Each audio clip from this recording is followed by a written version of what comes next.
এই সিজনে, এখন বর্ষার সিজনে আমরা সবচাইতে বেশি মুখোমুখি হচ্ছি ডেঙ্গু জ্বরের। ডেঙ্গু জ্বর এটা একটা ভাইরাসবাহিত রোগ। আমরা বেশ কিছুদিন যাবৎ বাংলাদেশে ডেঙ্গু মহামারী হচ্ছে, কয়েক বছর যাবৎ আমরা ডেঙ্গু সম্বন্ধে অনেক কিছু জানি। তারপরেও আমি আবার একটু সংক্ষেপে বলছি। ডেঙ্গু জ্বর এডিস মশার কামড়ে হয়, এটা 4টা ভাইরাস দিয়ে হয়। এবং ডেঙ্গু জ্বর হলে আমাদের প্রচণ্ড শরীর ব্যথা হয়, কোমর ব্যথা, চোখে ব্যথা, মাথা ব্যথা। সো এটা আরেকটা নাম আছে ব্যাকবোন পেইন ফিভার, মনে হয় যে কোমর ভেঙে যাবে। তাহলে এই ডেঙ্গু জ্বর যদি হয় তাহলেও আতঙ্কিত হওয়ার কিছু নাই, কারণ ডেঙ্গু জ্বরে আপনার অ্যান্টিবায়োটিকের কোনো রোল নাই। ডেঙ্গু জ্বর অন্যান্য অধিকাংশ ভাইরাস জ্বরের মতোই সেলফ লিমিটিং বা নিজে নিজে ভালো হয়ে যায়। অধিকাংশ মানুষ কোনো রকমের জটিলতা ছাড়া সম্পূর্ণভাবে সুস্থ হয়ে যায়। কিছু কিছু মানুষের জটিলতা হতে পারে এবং প্রাণহানির সংখ্যা খুবই কম, খুবই নগণ্য। গত বছরও আমাদের মহামারীর আকারে ডেঙ্গু দেখা দিয়েছিল, কিন্তু সেই তুলনায় কিন্তু প্রাণহানি হয়নি। এই বছরও ডেঙ্গু হচ্ছে, বেশ কিছু হচ্ছে, কিন্তু মহামারী পর্যায়ে আমার মনে হয় এখনও যায়নি। এবং আমাদের হাসপাতালের অভিজ্ঞতা থেকে বলছি, এখন পর্যন্ত খুব খারাপ কেউ হয়নি। তাহলে ডেঙ্গু জ্বর এখন যদি জ্বর হয়, আপনার গায়ে ব্যথা হয়, আপনাকে প্রথমেই চিন্তা করতে হবে আমার ডেঙ্গু জ্বর হলো কিনা। কিন্তু ডেঙ্গু জ্বরের সাথে অন্যান্য জ্বরও কিন্তু এখনও হচ্ছে, নিউমোনিয়া হচ্ছে, টাইফয়েডও হচ্ছে। তাহলে আমাদেরকে নির্ণয় করতে হবে এটা ডেঙ্গু জ্বর কিনা। ডেঙ্গু জ্বর যদি প্রমাণিত হয়, আমাদের দুটো পরীক্ষা আমরা করি। একটা হচ্ছে ডেঙ্গুর জন্য অ্যান্টিজেন NS1, এটা প্রথম 5 দিনের ভিতরে করলে আমরা পজিটিভ পাবো। আর 5 দিনের পরে যদি করতে হয় তাহলে আমাকে ডেঙ্গু অ্যান্টিবডিটা দেখতে হবে।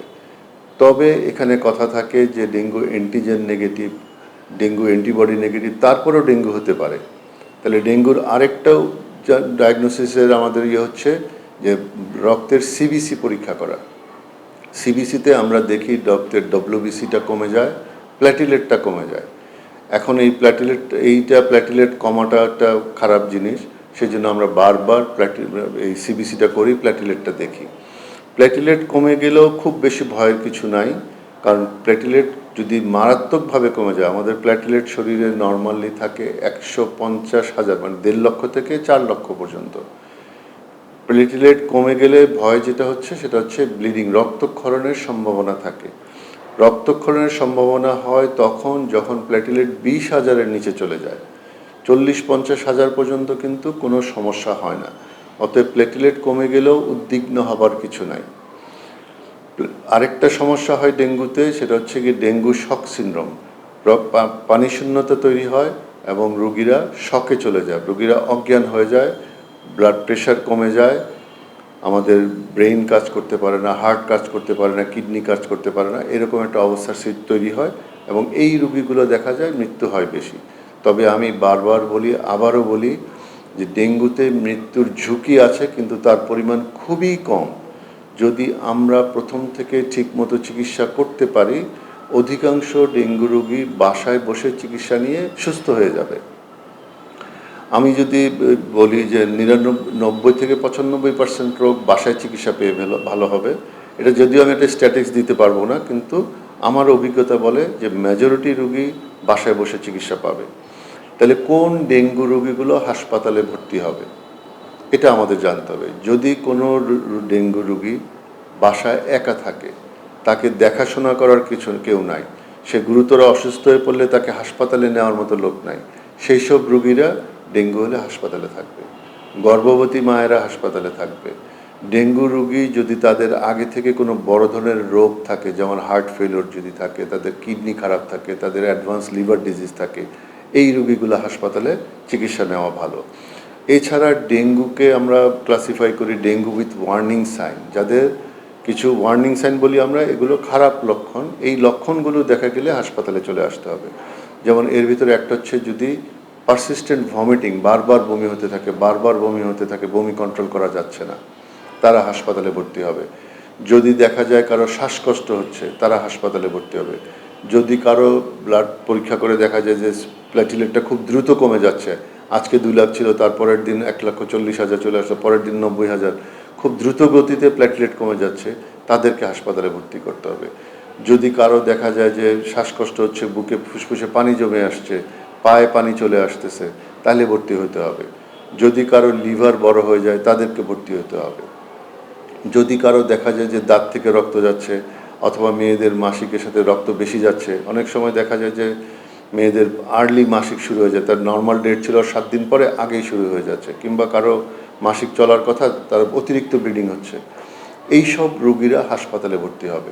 অথবা ব্লাড প্রেশার কমে যাচ্ছে, মাথা ঘোরাচ্ছে, তার কনসাসনেস সব মাথায় ঠিকমতো কাজ করছে না, এইসব রোগীরা হাসপাতালে ভর্তি হবে।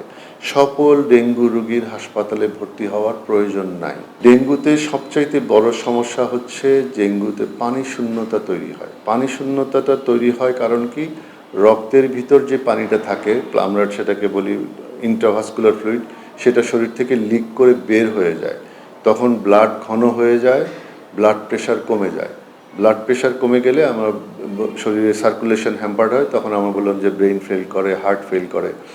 তাহলে ডেঙ্গুতে আমাদেরকে তরল খাবার বেশি করে খেতে হবে।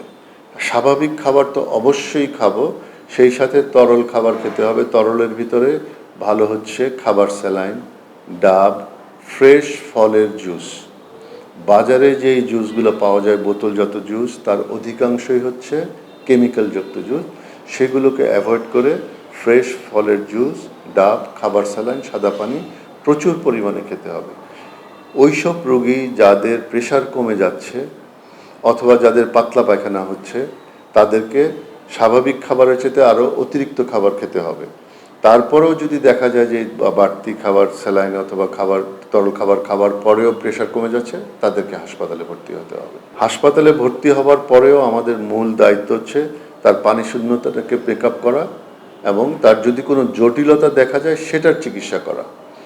প্ল্যাটিলেট যদি বেশি কমে যায় তাহলে আমরা প্ল্যাটিলেট ট্রান্সফিউশন দিতে পারি। যদি কারো রক্তক্ষরণ হয় আমরা ব্লাড দিতে পারি।